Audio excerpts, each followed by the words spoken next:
August 26th is Women's Equality Day. On this day, we commemorate the 1920 certification of the 19th Amendment of the Constitution. The 19th Amendment legally granted women the right to vote. The road to suffrage was a hard-fought journey, one that began in 1848 at the world's first Women's Rights Convention in Seneca Falls, New York. The passage of the 19th Amendment was the culmination of a peaceful civil rights movement that lasted nearly 70 years.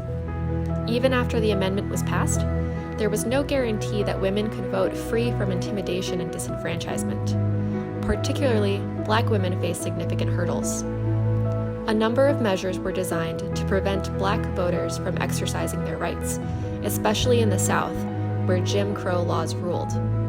At the polls, new criteria like literacy tests and poll taxes were imposed to prevent Black citizens from voting.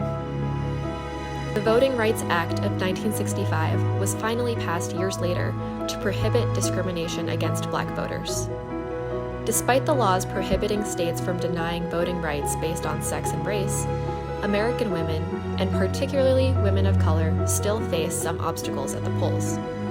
Strict voter ID laws, the elimination of polling sites from traditionally non-white districts, and restrictions on voting by mail impact voters today. You can help and continue the work of women's suffrage by educating yourself on your state's voting laws. Demand that state leaders take voting rights seriously and hold them accountable.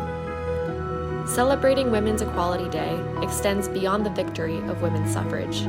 Support women-led businesses, organize around important women's issues, and donate time or resources to groups promoting equality. And we can't forget to advocate for inclusion, recognizing the limitations of the gender binary. Terms like Women Plus may be helpful in expanding the discussion to include non-binary people and trans women. Achieving true equality starts with you. Educate, celebrate, and support the women in your life.